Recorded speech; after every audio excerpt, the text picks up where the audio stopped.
It's difficult to put any solid label on a game like Cocoon, while it shares many similarities with other games that opt for a minimalistic art style, a strong sense of color theming, and a focus on exploration and puzzles. Cocoon manages to set itself apart right from the get-go by extending its focus on minimalism to everything, from its visuals to the controls and even down to how it even chooses to tell its story. Made by developers that previously worked at Playdead, whose previous works included critically acclaimed titles like Limbo and Inside, the small team behind Cocoon has opted to make sure that the game finds its own voice. And I'd be lying if I said that it didn't work out quite well. Going into the game as a fan of both Limbo and Inside, I thought I would see similar through lines in Cocoon, and while those similarities are there, in terms of how the game prefers to use its environments and animations to tell its story rather than throwing exposition the player's way, Cocoon manages to differentiate itself from its predecessors in a number of ways, not least of which is the game's use of color. Cocoon is an incredibly bright and colorful game, and while its story isn't altogether as cheerful or happy as its visuals might at first indicate, the game definitely feels a lot more uplifting than its gruesome predecessors.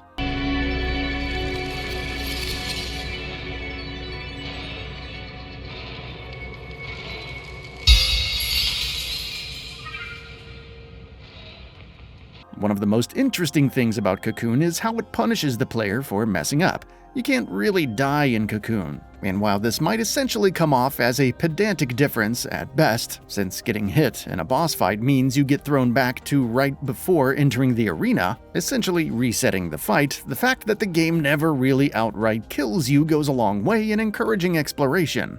When it comes to gameplay, Cocoon relishes in its sheer simplicity. There are only two things you can really do in the game: move and interact.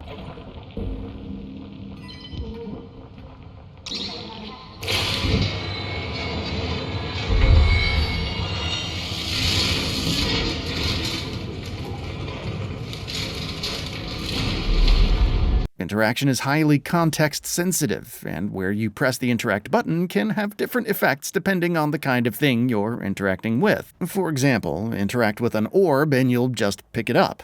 Put the orb in a specific pedestal and hold down the interact button, however, and you'll end up entering the orb. There are a host of other things you can do, like pulling objects and activating switches, but the game doesn't really bog you down with a high number of verbs. While the controls might come off as quite simple, however, the puzzle designs in Cocoon can often feel downright ingenious. With little more than the ability to pick up or drop an orb and activate a switch, there's a small puzzle in the early section of the game where you have to race against your orb, going through pipes in order to hit the right switches and make sure that the orb goes the right way, allowing you to ultimately pick the orb up in the right spot and letting you continue with your exploration. Speaking of orbs, Cocoon's big gimmick is that it revolves around having entire worlds inside orbs. Early on, you only have to manage a single orb, entering which takes you to a desert world filled with ancient technological ruins and an incredibly angry moth-like monster. Since these opening sections essentially act as an unobtrusive tutorial, the puzzles are relatively simple and largely revolve around figuring out how to cross a, say, destroyed bridge. It's after you beat the first boss of the game, the aforementioned Angry Moth, that Cocoon starts kicking things into high gear. Beating the boss essentially unlocks the Desert Orb's special ability that can be used in the world outside the orb. In this case, the orb gets the ability to create hidden paths that can only be traversed if you're carrying the orb with you. Cocoon has the tendency to take single ideas that might sound simple from the outset and take them to situations where the ideas can be fully explored, especially as it starts introducing more orbs, each with their own bespoke ability into the mix. The second orb, for instance, lets you travel vertically through stone pillars. For the sake of spoilers, I won't go into detail about future orbs beyond the second one. Aside from the fact that each orb has its own special ability, it's also worth noting that each orb also has its own world that is specially themed, each with its own set of challenges to overcome, puzzles to solve, and bosses to beat. Without going into too many spoiler-heavy details, all I'll say about the boss fights is each one is wonderfully unique, which is quite an accomplishment for a game that doesn't really have a combat system, aside from pick up bomb and explode bomb.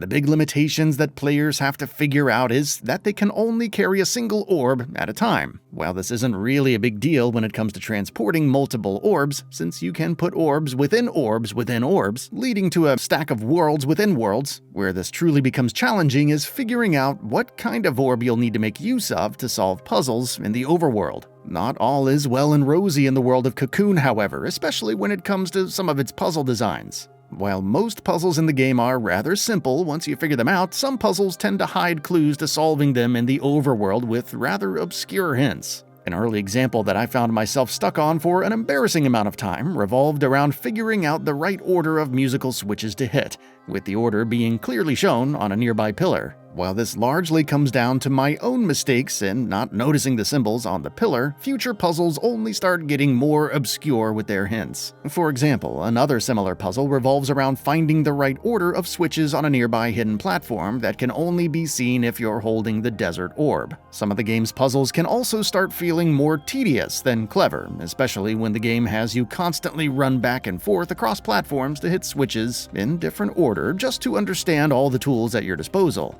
Rather than making the player feel clever, these puzzles felt more like they could just easily be solved by brute forcing through the relatively short number of permutations between the switches. Some puzzle designs aside, Cocoon feels like one of the best puzzle-solving games to have come out in quite some time. Its visuals and ambient music do an excellent job of creating a chill atmosphere while you're solving puzzles, while at the same time easily ramping up the pressure when you take on a boss fight.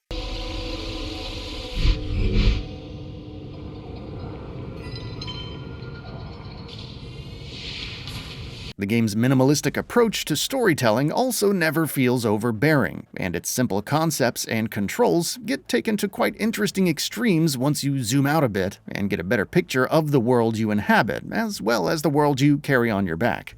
And that brings us to the end of the video. A quick request: we upload new videos every single day, and if you like what we're doing, please consider subscribing. It really helps us out. Also, don't forget to enable all notifications by clicking the bell icon so that you can receive daily video updates. Thanks for watching.